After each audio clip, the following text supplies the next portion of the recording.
Lhasa is the capital city of Tibet. There is where the trip really starts. You land and you're definitely in Tibet at that point. I mean, you can't, it's inescapable. You've landed in this huge arid desert, and the Himalaya are right there.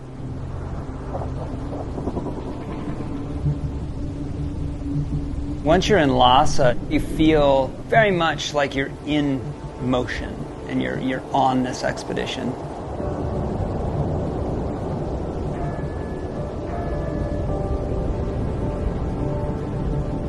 I understand the texture of the place and of the culture to some degree, and that gives me a sense both of awe but also of comfort.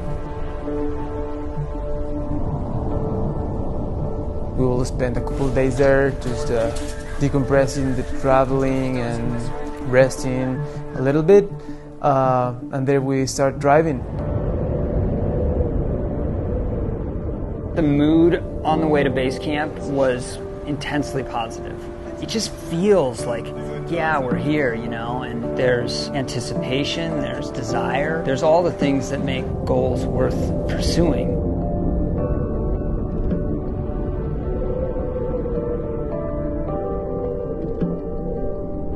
When you're driving to Everest, you come up on this pass, and you can see 6 of the 14 8,000 meter peaks from one vantage point. And it's just breathtaking. And Everest just sits there sort of holding court over the plateau. But what's more interesting about that view is that you can see the line, and it really puts it in perspective. The emotions that Topo and I were sharing is this giddiness, you know? So it was like little boy excitement. You don't get that kind of exchange very often.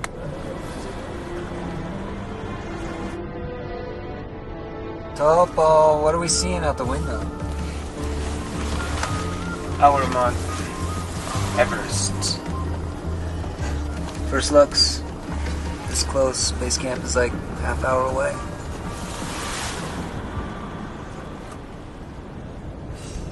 That's Mingma, I think. Is that? No, it's too skinny for me, Mom.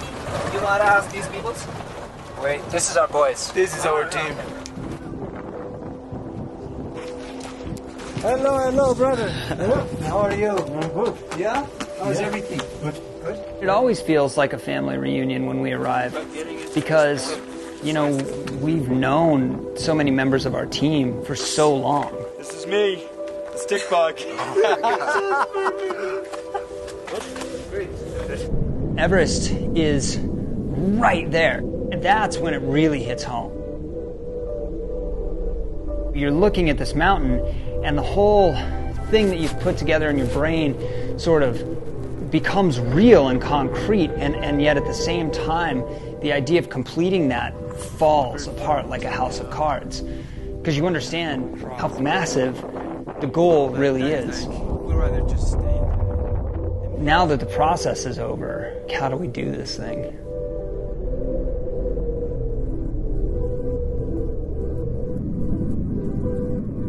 You know, since the first time I went to Everest in 2013, I saw that couloir, that line, and I'm like, that would be awesome to climb. Then in 2017, I told Corey, man, that couloir is so beautiful. And then he instantly just clicked with me, and he's like, yeah, I've been also watching that thing. That would be so cool to climb one day. It's sort of weird that nobody's ever climbed it because it truly is this line in the sky. It goes directly up the center of this face. And so initially we sort of talked about it more almost in a joking context. Those dreams can turn into goals. That's when it becomes a reality. Today we are out for an acclimatization walk. We're about 5,700 meters right now. We're just trying to get our bodies ready for moving up the hill. Topo, how you feeling, buddy? Feeling bomber. Feeling great. The whole process is getting a little higher each time and coming down to a lower elevation to recover and and allow our bodies to build up, you know, all the red blood cells and like all that we need to for the next go, for the next phase. Depending on how we feel today, go for another half hour, and then See. if it's super shitty, we'll just turn around. But if we feel good, we could, because tomorrow's a rest day anyway, right? Yeah, I like just being sort of in the same page in this plan, you know? Yeah. I don't think Topo and I have any delineation between expedition leader, anything like that. We're completely equal. Like, if he's uncomfortable, I'm paying attention to that. If I'm uncomfortable, he's paying attention to that. And I don't think there's any sort of hard calls that weren't made unanimously between the two of us. There's an absolute equilibrium in our dynamic, in our partnership. He has these ideas, and he's more like a philosopher. I'm more like, I just want to be up there, man. So that's pretty cool because it keeps us honest. Corey, what's going on? We're at about 6,400 meters, just having a good time. It's really nice, you know, like getting into that flow of just like a fine-tuned machine.